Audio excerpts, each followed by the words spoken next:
Vous regardez Média TV Afrique, merci de nous rester fidèles et bienvenue dans ce nouveau numéro de Croissance Verte. Le Sénégal va démarrer sous peu la construction d'un nouveau port en eau profonde à Ndayane, sur la petite côte au sud de Dakar, la capitale sénégalaise.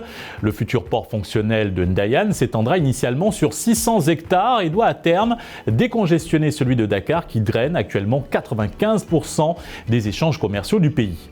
Ce port sera le plus grand d'Afrique de l'Ouest et il pourra accueillir les plus gros navires de l'espace maritime. Mais pour les défenseurs de l'environnement et de nombreux habitants de Ndayane, le futur port est surtout synonyme de destruction du littoral et de ses zones de pêche, d'expropriation des populations sans garantie de création d'emplois locaux, de pollution d'un écosystème rare aux multiples potentiels touristiques et agricoles. Ainsi, à travers notre reportage en première partie d'émission, vous verrez les réactions que suscite l'installation de cette mégastructure à Ndayane, comment les populations se mobilisent pour s'adapter à ce changement inévitable dans leur paysage, mais aussi les mesures qui ont été prises par les autorités sénégalaises pour préserver la biodiversité de Ndayane et le quotidien de ses habitants, et bien sûr l'impact environnemental et social qu'engendre l'installation de ce nouveau port sur la petite côte au sud de Dakar.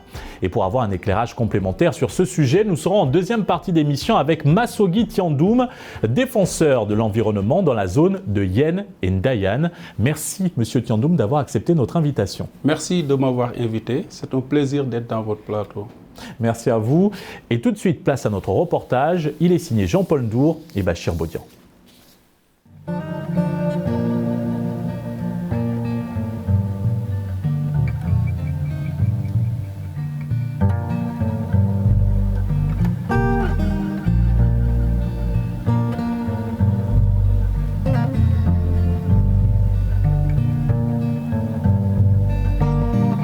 Ndayane, qui regroupe 3 contrées, est un village lébou de l'ouest du Sénégal, situé sur la petite côte à 50 km au sud de Dakar. Un groupe privé, en collaboration avec le gouvernement du Sénégal, souhaite y implanter un port à conteneurs en eau profonde.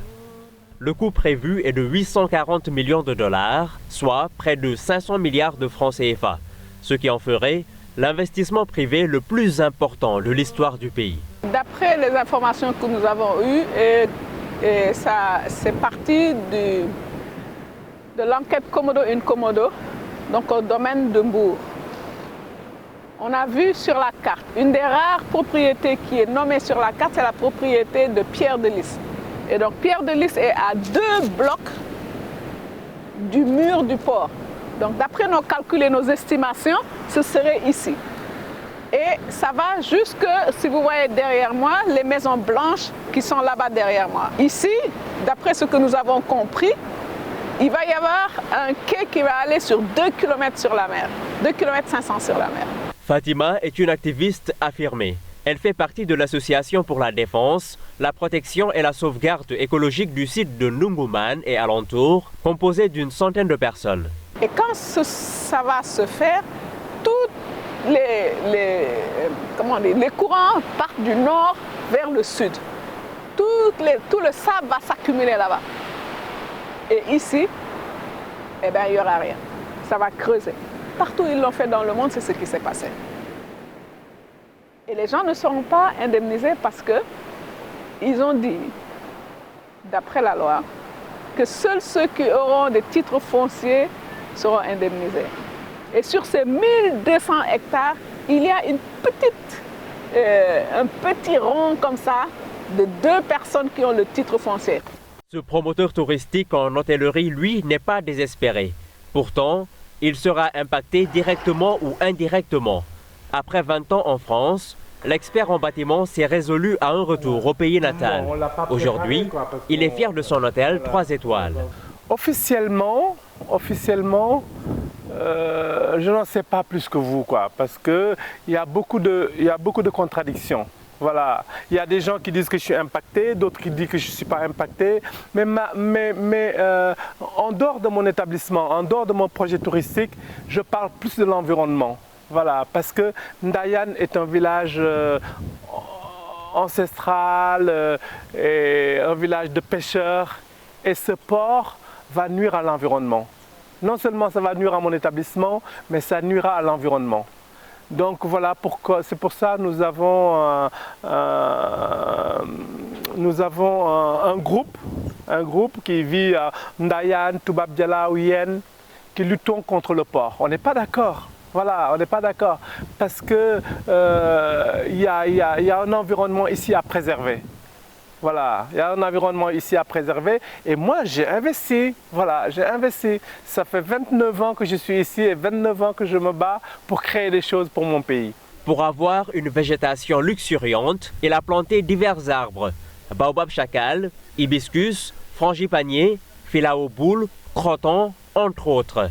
Les 60 emplois directs et indirects qu'il a créés pourraient être menacés, mais il ne veut point tirer la couverture à soi. Ça, je l'ai imaginé, je l'ai fait pour l'Afrique et pour le Sénégal. Et un port génère encore beaucoup plus d'emplois que la pierre de lys. Donc je ne suis pas totalement contre le port, mais je suis surtout contre le site. Voilà, le site où ils veulent installer leur port. Parce que c'est un site naturel, il y a des villageois qui vivent de la pêche. Et s'ils mettent un port, ça va dénaturer tout ça. Mais par exemple, sur la grande côte de Dakar à Saint-Louis, il y a plein d'endroits où on peut aménager sans déranger personne. L'association estime qu'aucun port au monde, sur tous les continents, n'occupe une telle superficie. Les Lébous, qui sont là depuis des générations, ne vont jamais chercher de titres fonciers. Pour eux, c'est évident, c'est leur terre. Donc ces gens-là, on va les chasser de leur terre et ils ne seront pas indemnisés si jamais le port se fait. Et nous, on ne veut pas que ce port se fasse.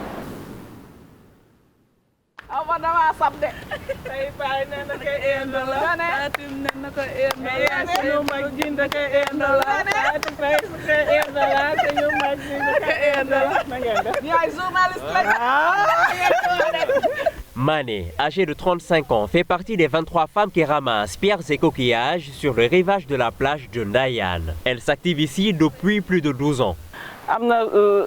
Pour cette pierre, nous vendons le camion à 200 000 francs CFA, soit plus de 300 €. Pour les autres, on vend le camion à 150 000. Pour ce qui est des coquillages, le sac est à 5 000 francs.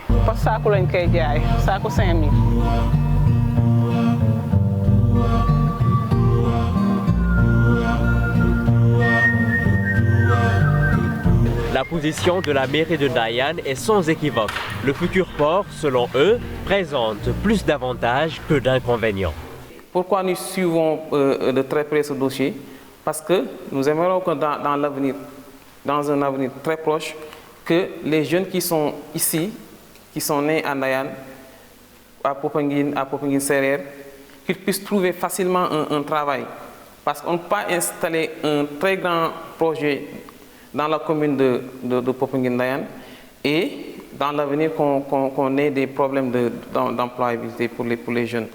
Donc, raison pour laquelle nous demandons aux autorités du port de venir parler avec la population, tu vois, de s'asseoir autour d'une table avec les autorités, tu vois, parce qu'il y a des demandes qui sont toujours sur la table et jusqu'à présent, on n'a pas encore de réponse. Le président du comité d'initiative pour le développement de Ndayan confie que la majorité des habitants des 3 villages sont favorables au port. On est un peu dans un village de pêcheurs et on ne peut pas quand même dire que le port ne nous arrange pas.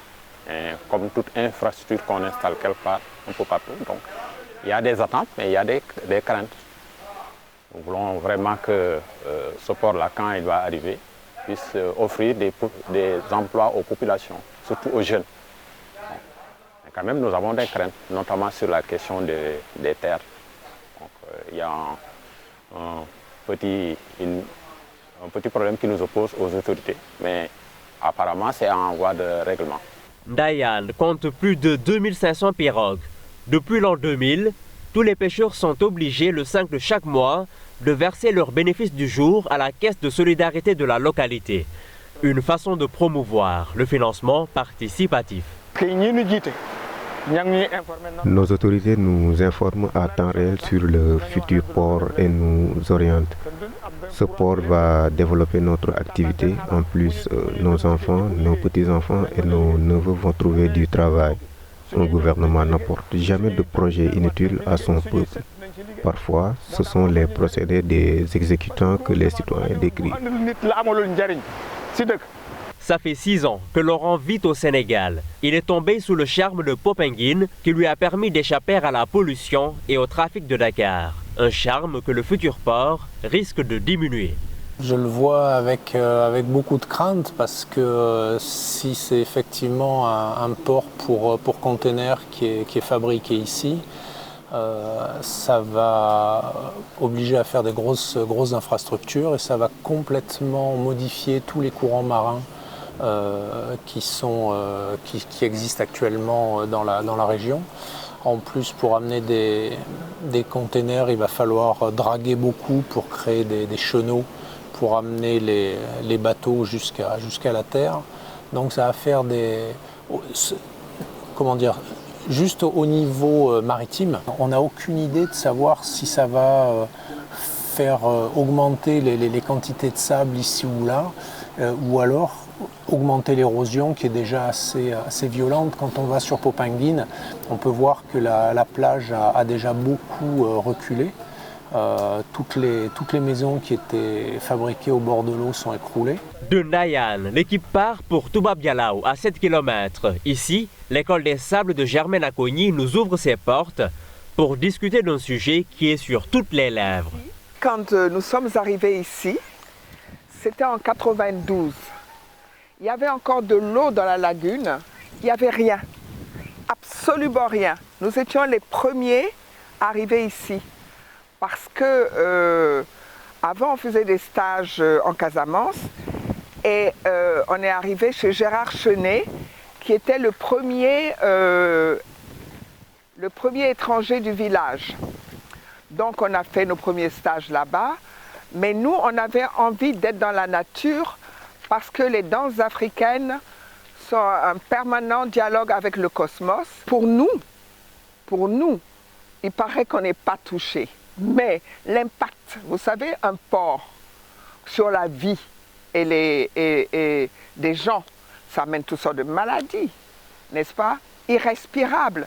Et les gens du village, j'espère que les gens du village disent qu'il va amener de la voyoucratie, ils ne seront plus en sécurité. Et surtout, les pêcheurs. Vous savez, moi, quand je marche, je vois les pêcheurs. Quand il y aura un port, est-ce qu'il y aura encore la pêche pour les gens normaux? Selon les membres de l'Association pour la défense, la protection et la sauvegarde écologique du sud de Ndoukoumane et environ, le chef de l'État Macky Sall a signé le 10 janvier 2021 le décret d'expropriation des terres sur 1200 hectares devant couvrir la superficie occupée par le futur port de Ndayane. Un port qui, à en croire ses pourfendeurs, risque de bouleverser la biodiversité de toute la région.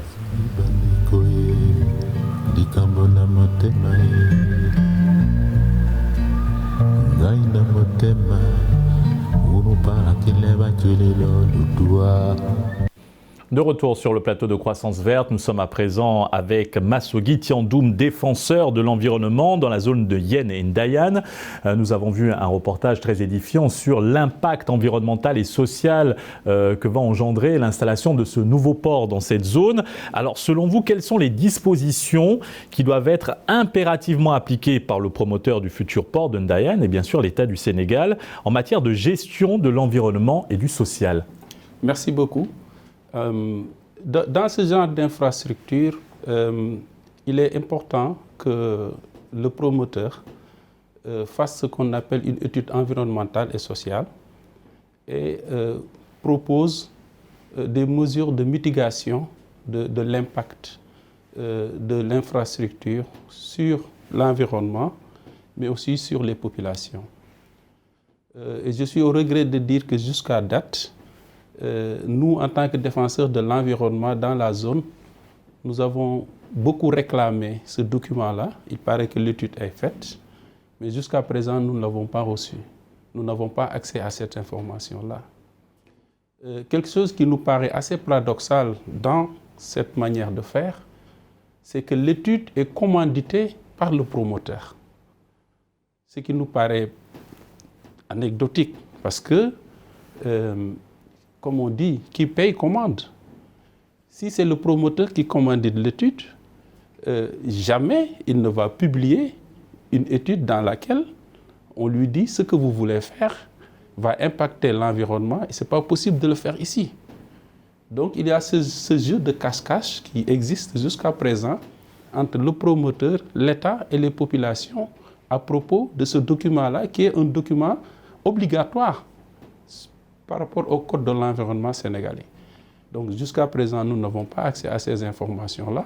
Nous sommes persuadés qu'une infrastructure de cette taille va forcément impacter l'environnement.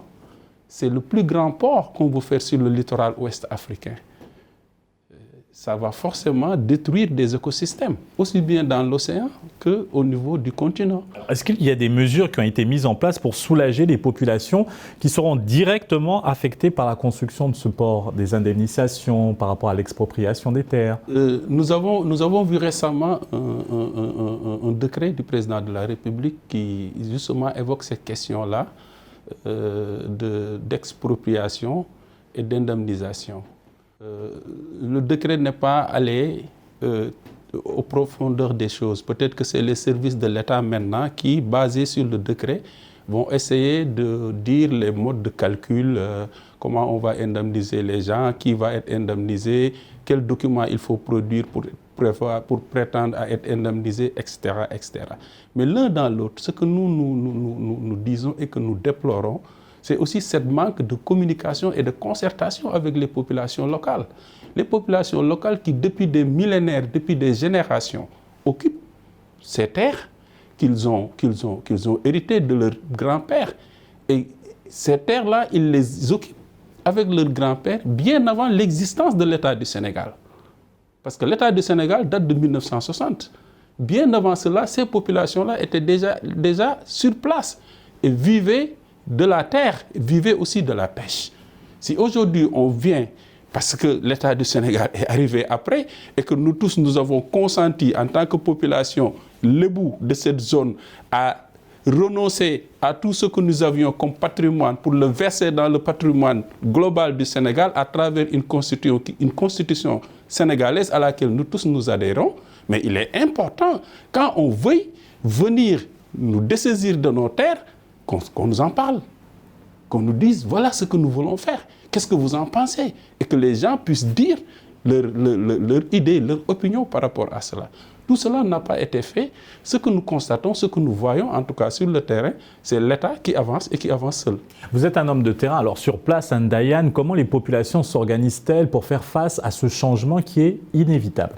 À Ndayane, je pense aussi bien à Ndayane que Toubab Dialaw, je dois dire que les populations sont divisées. Il y a des populations qui pensent que le port est une très bonne chose, et ça a apparu dans le reportage, qui pensent qu'ils vont avoir de l'emploi, qu'ils vont pouvoir, en tout cas, même s'il y a des impacts, ils vont pouvoir se recycler dans d'autres types, en tout cas, d'activités économiques, etc. Et pour eux, le port est une bonne chose. Mais il y en a, je dois dire, peut-être la majeure partie de la population est très inquiète et ne savent pas à quel sens se vouer. Parce que dans cette zone, les populations vivent principalement de 3 activités. La plus forte activité économique, c'est la pêche. L'autre activité, c'est l'agriculture. Et la 3e activité, c'est le tourisme, comme nous l'avons vu dans le reportage. Nous avons essayé, nous, en tant que défenseurs de l'environnement, déjà, par rapport à la pêche, de faire la cartographie des pêcheries traditionnelles de la zone. Plus de 200 pêcheries traditionnelles vont être détruites. Parce que le port, tel qu'il est conçu, ce n'est pas un port sur le continent. En fait, c'est un port qui est en eau profonde. Plus de 2 kilomètres vont être creusés. Quel sera son impact réel sur la pêche dans la zone, la pêche artisanale? Ça veut dire qu'il n'y aura plus de pêche artisanale dans la zone. Il n'y en aura plus. Parce que les pêcheries traditionnelles, là où chaque matin, mes cousins et mes frères se rendent pour pêcher et venir nourrir leur famille, ils ne pourront plus le faire. On ne peut pas mettre ensemble de grands navires de la taille de ces navires qui vont arriver avec 21 mètres tirants d'eau, avec une circulation intense de navires, avec de petits pirogues. C'est sûr que les pêcheurs ne pourront plus accéder aux pêcheries traditionnelles. Donc, l'activité, 90% de l'activité économique de pêche de la zone va être détruite.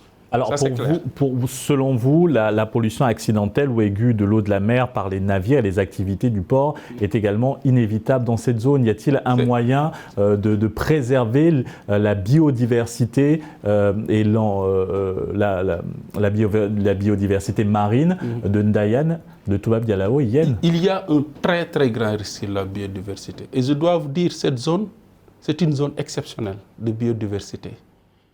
Je suis né là-bas. Plus de 50 ans que je vis dans cette zone.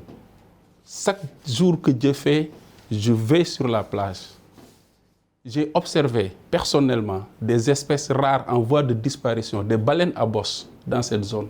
J'ai observé des tortues qui viennent pondre à partir du mois d'octobre sur la plage, sur le littoral.